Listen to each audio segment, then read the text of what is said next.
Soon you're gonna be rich with what you're doing. Sorry? Soon you're gonna be rich with what you're doing. No, not for a long time.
Good morning po mga kakuracha.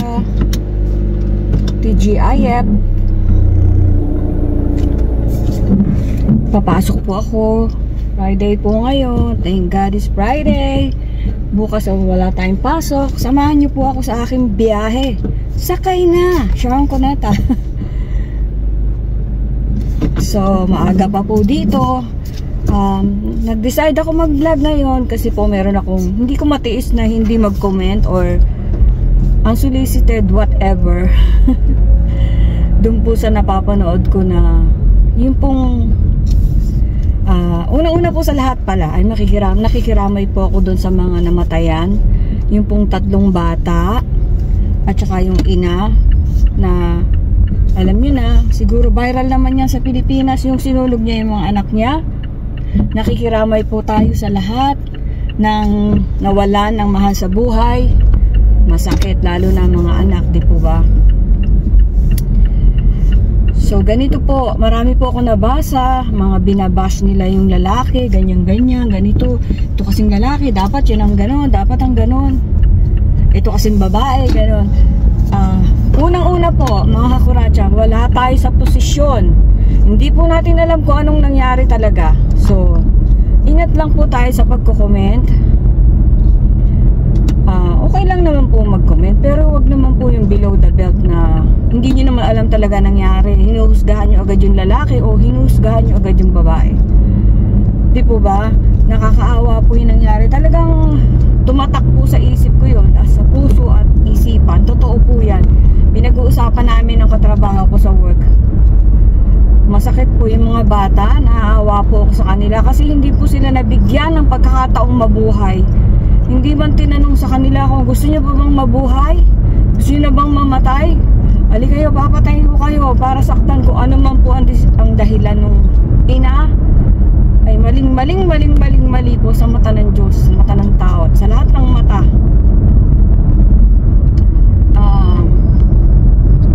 Nakakaano po yung hindi natin alam dahilan, pero wala pong dahilan para patayin yung anak ninyo. Lalo na sa ganong paraan susunugin nyo, napakasakit po nun. Sinusunog ka ng buhay.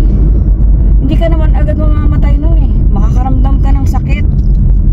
So hanggang ngayon naiisip ko yung mga bata kung anong pinagdaanan nila. Ayoko sanang makisali. Pero nakikisali ako, hindi ko matiis eh. Kung may depression po yung ina, hindi pa rin po sapat yun. Kung may galit siya sa tatay, sa asawa niya dahil nagluluko or nambababae or irresponsableng ama, sana po ay hindi niya dinama yung mga anak niya. Kawawa naman po, di po ba? Ang babata, 1 taon, 3 at 6, kung di ako nagkakamali. Awang-awa po ako sa mga bata. 3 lalaki, lalo na 3 lalaki ang anak ko.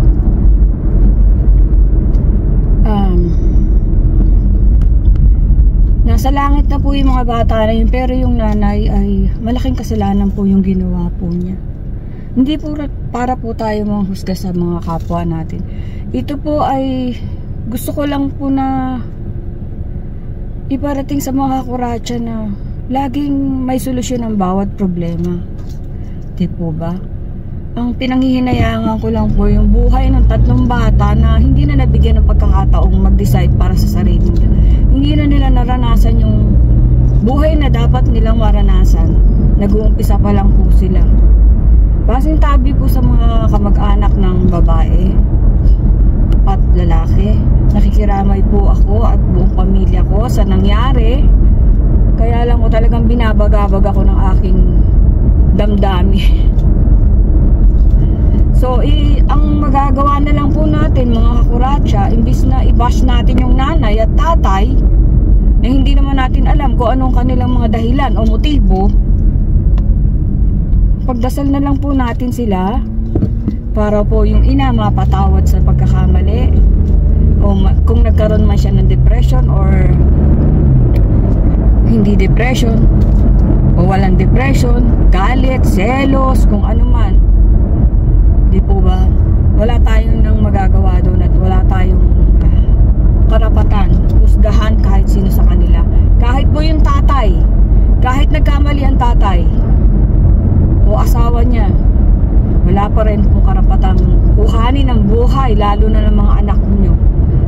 Sa tingin ko po dyan, gusto niya pong parusahan yung tatay, kaya niya po nagawa yun. So sobrang galit niya sa tatay.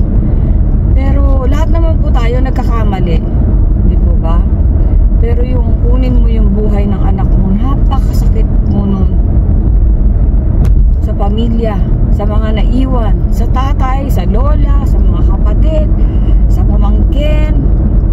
So kaya tayo mga kakuratsya, pag hindi na po natin kaya yung problema, huwag na nating problemahin.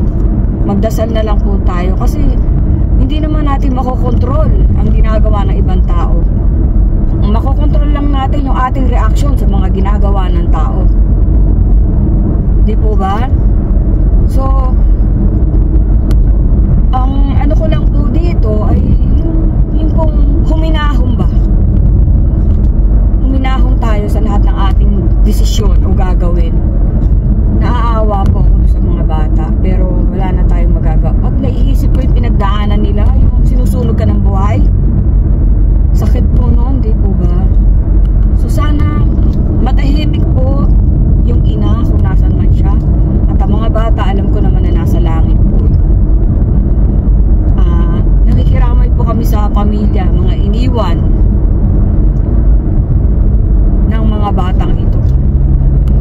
Sa tatay naman po, meron din po akong magpakatatag ka. Alam ko naman, tao ka lang, kung may mali ka, di po ba? Hindi mo kasalanan yung nangyari. So wag mo sisihin ang sarili mo. Hindi sa kinakampi ako tatay o kinakampi ako kung sino man. Ang sa akin po ay nangyari na, di po ba? Wag na po natin i-bash yung tatay.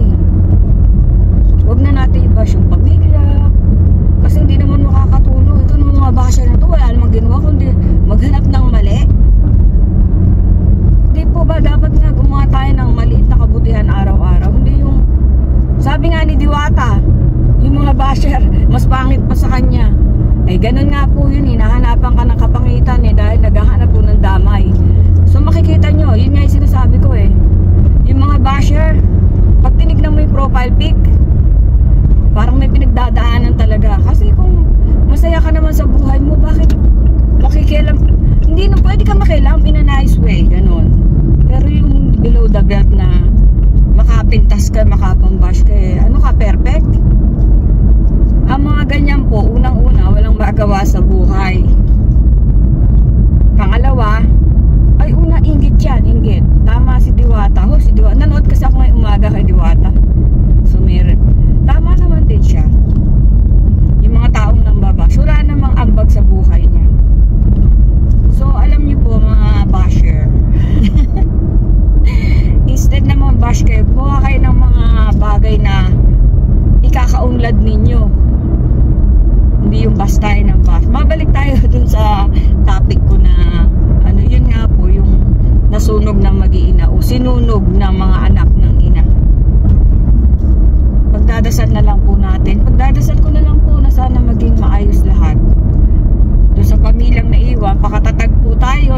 dasal lang po, nandyan na po, nangyari na. Wala na pong time para magsisihan. May buhay pa po tayo na pwede nating ayusin, pagandahin. Yun na lang po ang pwede nating magawa para sa mga bata. Pero nakakaiyak, nakakaawa, naiyak tuloy po. So yun nga po, yung pinag-uusapan namin ni Mira. Ay, pause muna tayo mga kuratsa. Huwag awa talaga ako sa mga bata. Iyakin po ako, pataas naman luha ko. So ayun lang po, nakikiraway po tayo doon sa mga bata at sa ina. Well, ganun talaga ang buhay. Lahat tayo may kanya-kanyang dinadala. Ako po tuwing uwi galing work, lagi ko sinasabi kay Don P. Kasi pagod na pagod ako. Talagang yung pagod ka, hinihingal ka ba? Ganun. Hindi man na tayo bumabata. Sabi ko, hindi ba pwedeng mamasyal na lang tayo? Araw-araw po yun tuwing pag-uwi ko. Ngayon, inuunahan na ako ni Don P. Hindi pa ako nakakapagsalita. Sabi niya, hindi ba pwedeng mamasyal na lang tayo? Huwag na tayo magtrabaho. So, ganun lang po. Kanya-kanya po tayong dalahin. Pero habang may pagkakataon po tayo na ayusin yung buhay natin, ayusin po natin. Ano po? Huwag tayong bash ng bash. Tama na po yung panghusga sa kapwa. Kasi sino ba naman ang perfecto? Wala naman, di ba? Hindi si perfecto lang. Ayun po. At saka, pag laging negative yung lumalabas sa'yo, negative mangyayari sa'yo. So, ngayon, mas mapagpatawad ako pag may mga buwisit or kung ano man dyan. Pinagdadasal ko na lang kasi sila naman ang magdadala nun. O ba?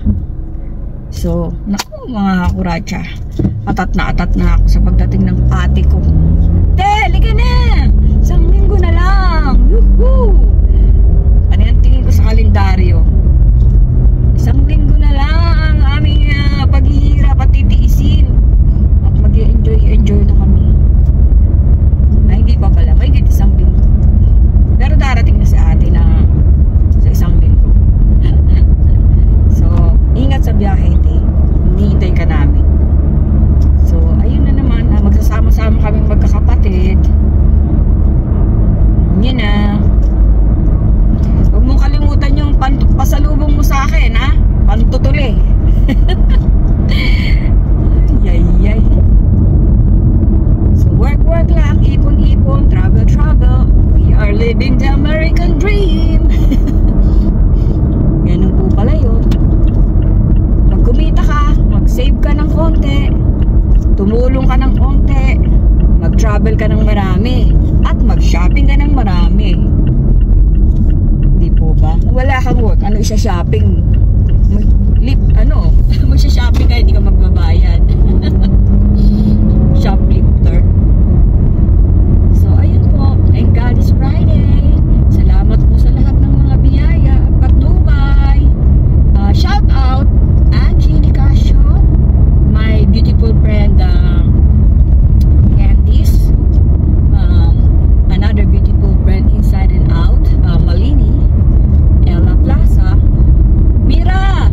Uy, sorry po, kumanan kasi ako, nagalaw. Kami nga po ni Mira nagbibiroan eh. Nakakapagod na yung trabaho natin, mag-hostess na lang tayo. Pasintabi po, nagbibiroan lang kami. Titihaya ka lang, sabi ni Mira. Matanda na tayo para dyan, dapat noon pa. Yak, joke lang po yun. Pagka po medyo na kami, exhausted na kami sa trabaho, nagbibiroan po kami dun. Para po maibsan yung pagod at hirap sa katawan. Physical po kasi ang trabaho namin. Pero as I said before,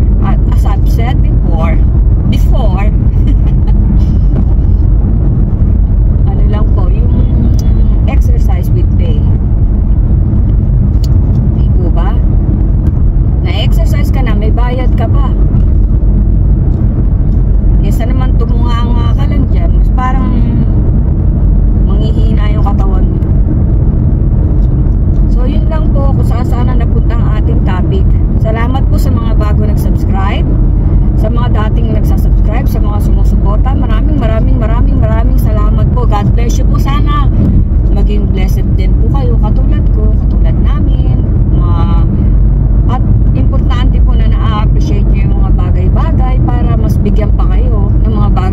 ay hindi yung puro tayo reklamo. Masama din po pala yung puro reklamo. Kailangan galaw-galaw din. Di po ba? May sasabihin ako, nakalimutan ko eh. Ulyanin. Ano ba yung sasabihin ko? Bali, nakalimutan ko. Papahabol ko na lang pag naalala.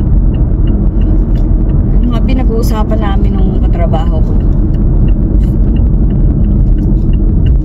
So, konting kembot na lang. Maapit na tayo sa work. Salamat sa mga kapatid ko, sa pamilya ko, kay Don P, and everybody. Biyernes, wala tayong pasok Sabado Linggo. Content, kung ano-ano.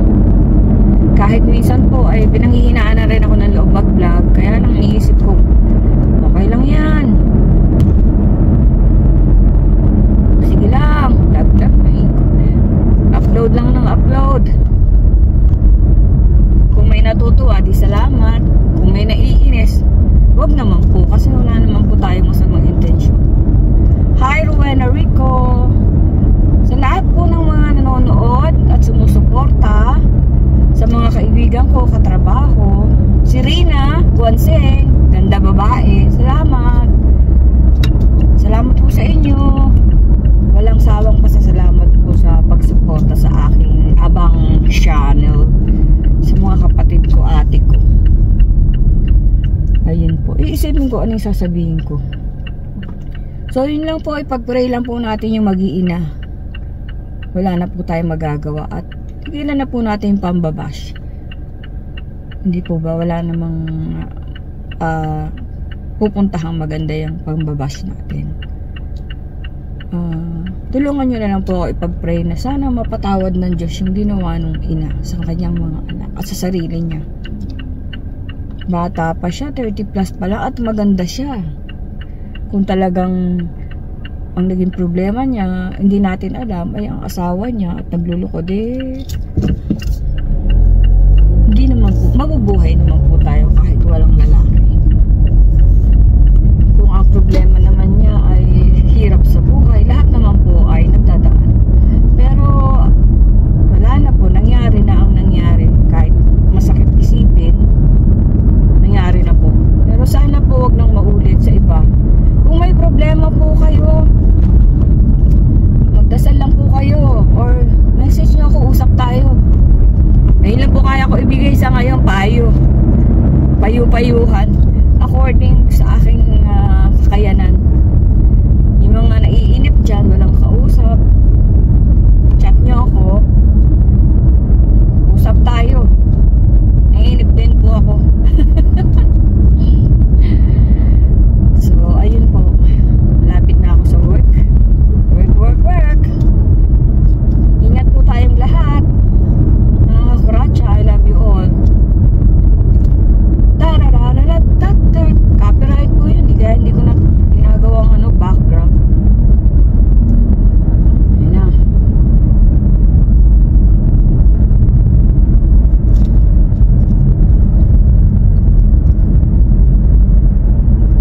Bagong gawa ang kalsada.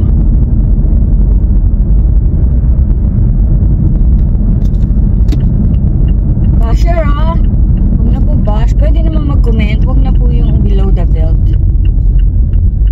Kasi po habang nagko-comment kayo ng masama, sa inyo mangyayari yung masama. Kasi po karma yan.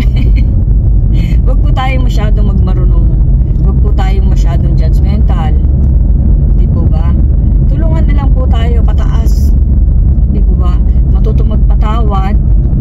Kasi pag nagpatawad kayo, hindi naman yung para sa nagkamali sa inyo, para sa sarili niyo, para magkaroon kayo ng peace of mind. Wow! At para rin po kung naniniwala kayo sa Diyos, hindi yun para sa taong gumawa ng masama. Yung pagpapatawad po ay para sa sarili at para sa Diyos. Di po ba meron na nga tayong sobrang gasgas na kasabihan, kung ang Diyos nakapagpatawad, tayo ba kaya? So yan lang po. At saka huwag nating ubusin yung sarili nating energy natin sa galit. Pwedeng magalit o minsan hindi mo na mapigilan nyo. Ako madali madali rin ako magalit, pero kinokontrol ko. Kung hindi niya mapigilan, edi sige, palabasin niyo yung galit niyo. After that, tawarin ninyo. Tapos, ganun lang po yun. Okay? Kanina pa ako babay ng babay.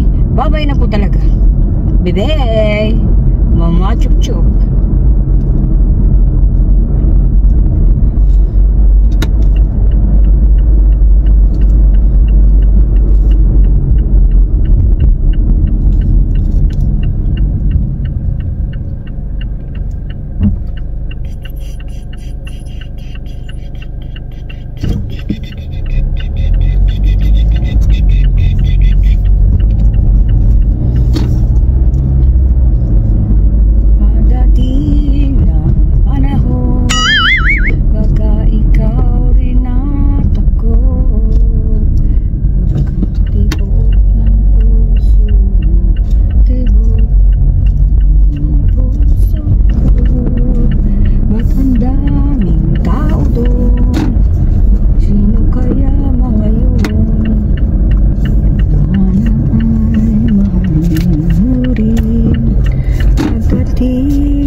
Okay. Yeah, let me see. There's a long line here and everything. Hi! I'm pretty sure there'll be more people later, so this is still pretty early. Because you guys open at 8, yeah? Oh, yeah. All And right. tomorrow, I think next Friday is going to be bigger because it's the new.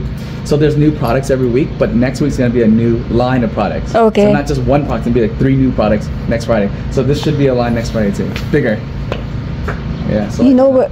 We're not allowed to save something for the guests because my nephew, he was like, Aunt, can you buy me some, reserve me something? No, we're not allowed to do that. Yeah. You need to, like what you do here. You have to wait, yeah, every time. Yeah. Right. What's your name? Oh, it's Calvin. Oh, nice name. Shout out, Calvin. They are waiting for cards from, is it Pokemon cards? Pokemon cards, yeah. Very popular. Yeah, very popular. Yeah. Soon you're gonna be rich with what you're doing. Sorry? Soon you're gonna be rich with what you're doing. No, not for a long time. Oh, It's many years. Yeah. yeah. Thank you for your time. No problem. Calvin, shout out.